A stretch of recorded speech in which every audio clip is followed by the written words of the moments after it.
Every new discipline affects the rest. Every new discipline makes a difference. That's why action is so important. The smallest action, the least action. The action that you won't think will matter. It all matters. Take it. Because when you start accomplishing and the value starts to return, you'll find inspiration to do the next one and the next one and the next one.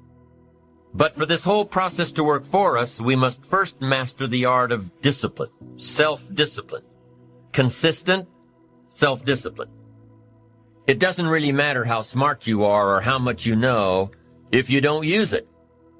It doesn't really matter that you graduated magna cum laude if you're stuck in a low-paying job. It doesn't really matter if you attended every seminar that comes to town if you don't apply what you've learned. Better than knowledge is applied knowledge. And once we've applied our knowledge, we must study the results of that process. Apply our knowledge, study the results. Refine our approach. Finally, by trying and observing and refining and trying again, our knowledge will inevitably produce worthy results, admirable results. And with the joy and results of our efforts, we continue to apply, to learn, to observe, to fuel our ambition with the positive reinforcement of continued progress. Pretty soon, we'll find that we're swept into a spiral of achievement, a vertical rise to success. It takes consistent self-discipline to master the art of setting goals, to master the art of time management, to master the art of leadership, to master the art of parenting and relationships. If we don't make consistent self-discipline part of our daily lives, the results we seek will be sporadic and elusive. It takes a consistent effort to truly manage our valuable time, or we'll be consistently frustrated. Our time will be eaten up by others whose demands are stronger than our own. It takes discipline to conquer the nagging voices in our minds. The fear of failure, the fear of success, the fear of poverty, the fear of a broken heart. It takes discipline to keep trying when that nagging voice within us brings up the possibility of failure. It takes discipline to admit our errors and recognize our limitations. The voice of the human ego speaks to all of us. Sometimes the voice of ego says that we should magnify our value beyond our results. It leads us to exaggerate, to not be totally honest. It takes discipline to be totally honest, both with ourselves and with others. It takes discipline to change a habit, because habits are formed a little bit each day, every day, every day. Once habits are formed, they act like a giant cable. They act like a nearly unbreakable instinct that only long-term disciplined activity can change. You just got to go home and make a list after today. And here's the question to ask as you make this personal list. What am I not doing that would be easy to do, that could greatly change my health, my wealth? What am I not doing I'm neglecting that would be easy to do? Just go home and answer that question personally. You don't have to put the answers on a public bulletin board. This is just all personal stuff. But here's how you get a miracle going for your life. Number one, do what you can. Get a list of the stuff you could do and you haven't done, postpone, and start cleaning that up. You can't start at a better place for personal change. That'll affect your bank account, affect your future, affect your income, affect everything. You can't start a better life change process than cleaning up what you should be doing. The man says, well, my mother lives down in Florida. Should have written her 6 months ago. I just can't seem to get that letter written. I'm asking you to get that letter written, clean that up, and don't walk like other people walk. Don't postpone like other people postpone. You say, well, is it as simple as writing a letter? And the answer is yes. Where else would you start for life change, personal change? Now, here's the second part of the miracle. Number one is do what you can. Here's number two, do the best you can. If that's not your philosophy, I would ask you to amend it. Let me give you the best of ancient script. Here's what it says.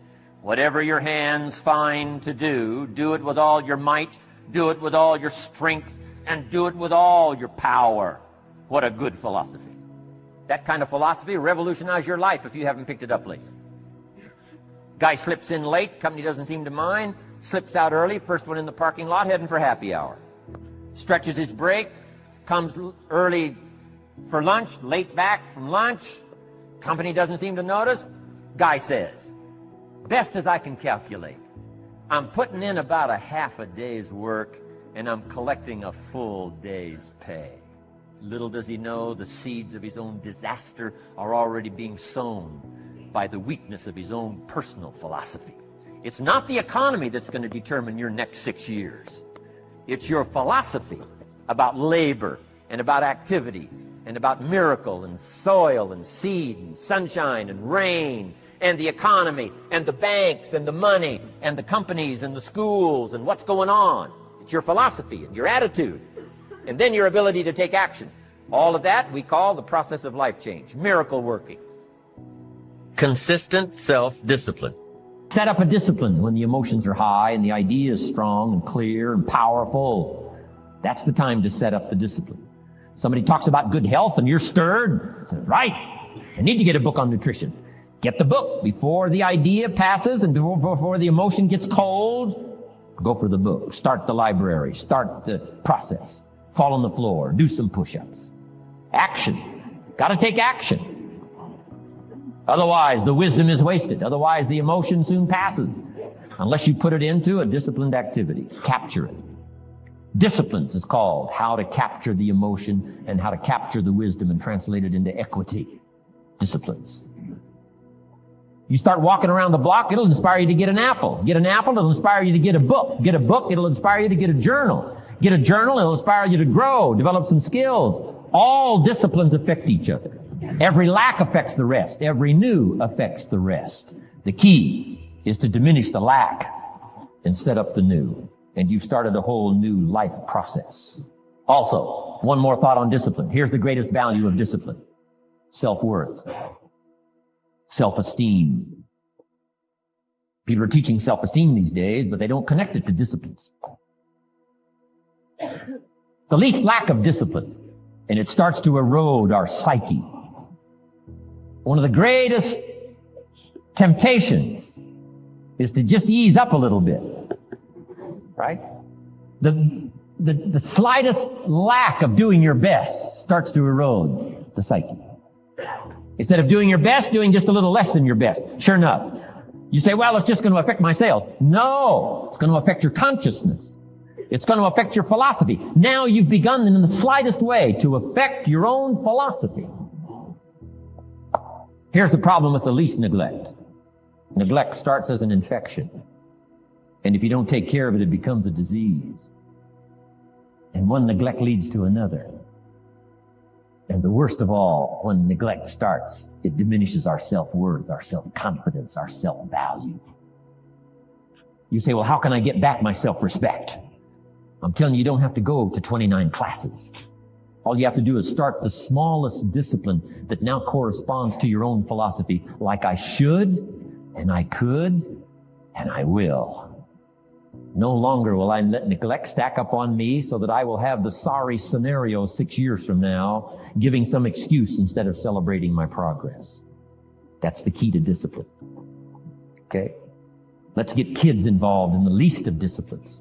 One more, and then one more, and then another one, and then another one, and then some more. And the first thing you know, you're starting to weave the tapestry of a disciplined life into which you can pour more wisdom and more attitude and more strong feeling, more faith and more courage. Now you've got something, a vessel in which to put it.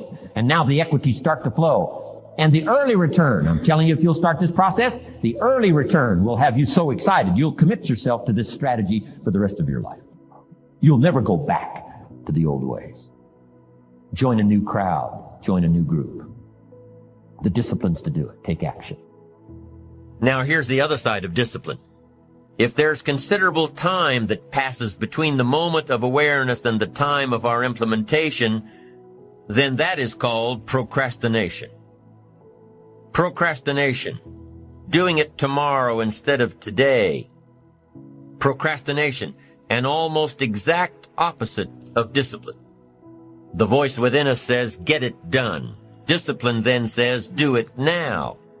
Do it to the best of your ability, today, tomorrow, and always. until finally the worthy deed becomes instinctive. Procrastination says later, tomorrow, whenever I get a chance. Procrastination also says do what is necessary to get by or to impress others. Do what you can, but not what you must. In every circumstance we face, we are constantly presented with these two choices. Do it now or do it later. Discipline and procrastination. A choice between a disciplined existence bearing the fruit of achievement and contentment, or procrastination, the easy life for which the future will bear no fruit, only the bare branches of mediocrity. The rewards of a disciplined life are great, but they're often delayed until some time in the future. The rewards for the lack of discipline are immediate, but they are minor in comparison to the immeasurable rewards of consistent self-discipline. An immediate reward for lack of discipline is a fun day at the beach. A future reward of discipline is owning the beach. For most, we choose today's pleasure rather than tomorrow's fortune. So how can you get rid of the easy distractions? How can you keep your mind on what you're trying to do? How can you keep an attitude of doing it all and doing it now? How can you make the choice of discipline over procrastination? How can you stay focused on your ambitions? How can you avoid conversations at the water cooler? You can keep your focus on your work. You can get it done today instead of tomorrow. You've got to really work on your consistent self-discipline on a daily basis, or you'll find yourself distracted. Distracted by negative thoughts, distracted by negative people, distracted by water cooler chatter, and pretty soon, depending on the type of people you've associated with, distracted by your doubts within yourself. Never underestimate the power of influence and associations, and never underestimate the power of your own consistent self-discipline. Now let's take a closer look at discipline, at the 3 steps to becoming disciplined. First, true discipline is not the easiest option. Most people would rather sleep until 10 o'clock than get up at 6. It's easier to go to bed late, sleep late, show up late, leave early. It's easier not to read. It's easier to turn on the television than to open a book. It's easier to do just enough than to do it all. Waiting is always easier than acting. Trying is always easier than doing. Imagine what life would be like if we didn't have to make our bed in the morning, or keep our garage clean, or pay our taxes, or show up for work tomorrow. Wouldn't it be fascinating if we didn't have to do these things? Wouldn't it be fascinating? What do you suppose would become of us? You're right. Not much. For whatever the reason, the system we live in and contribute to is designed to make the easiest things in life the most unprofitable. Profitable seems to be the most difficult. Our world is and always will be a constant battle between the life of ease and its momentary rewards and a life of discipline and its far more significant rewards. Each has its own price, the price of discipline or the price of regret. The second lesson of discipline is that it's a full-time activity. And we've said that the best form of discipline is consistent self-discipline. You see, the discipline that it takes to make your bed every day is the same discipline necessary for success in the world of business. The discipline to organize your garage is the same discipline to organize your business. All disciplines carry through to affect all parts of our lives. If we're disciplined in just one area and lazy in another, guess what? Pretty soon, the lazy side will creep in and destroy the disciplined side. The bad habits in one area of our life will eventually destroy our self-discipline in the areas we've been working on. Consistency cannot be inconsistent. Discipline is the mind being trained to control our lives. Discipline is a set of standards which we've selected as a personal code of conduct. Discipline is imposing on ourselves the requirements for honoring these standards. Once we've adopted these standards of behavior and conduct, we're committed to honor them. And if we don't, then there can be no disciplined activity. Here's the third step to becoming consistently self-disciplined. Number 1 is realizing that discipline isn't the easiest option. Number 2, discipline is a full-time activity, day by day, every day. And the third step to becoming self-disciplined is really a philosophy that holds one of life's unique promises. Number 3 simply says, for every disciplined effort, there is a multiple reward. That's one of life's great arrangements. Life is full of laws that both govern and explain behaviors. But this may well be the major law we need to understand. For every disciplined effort, a multiple reward. For every disciplined effort, a multiple reward. What a concept. If you render unique service, your reward will be multiplied. If you're fair and honest and patient with others, your reward will be multiplied. If you give more than you expect to receive, your reward is more than you expect. But remember, the key word here, as you might well imagine, is discipline. Everything of value requires care and attention. Everything of value requires discipline. Children require discipline. They must have a structure built for them. They must have boundaries to work within so they feel secure and comfortable to explore and grow. They must learn to recognize what's right and what's wrong, what's acceptable behavior, what's not acceptable. Children require unwavering discipline, consistent discipline, or they'll be confused as to how they're supposed to behave. The most valuable form of discipline is the one that you impose on yourself. Don't wait for things to deteriorate so drastically that someone else must impose discipline into your life. Wouldn't that be tragic? How could you possibly explain the fact that someone else thought more of you than you thought of yourself? That they forced you to get up early and get out into the marketplace when you would have been content to let success go to someone else who cared more about themselves? Your life, my life, the life of each one of us is going to serve as either a warning or an example. In the end, it is your own discipline that acts as the magic catalyst to give substance and depth to your ambition, to achieve your own plans and dreams, to have what you want to have, and to become what you want to become. Your consistent self-discipline is the magic catalyst.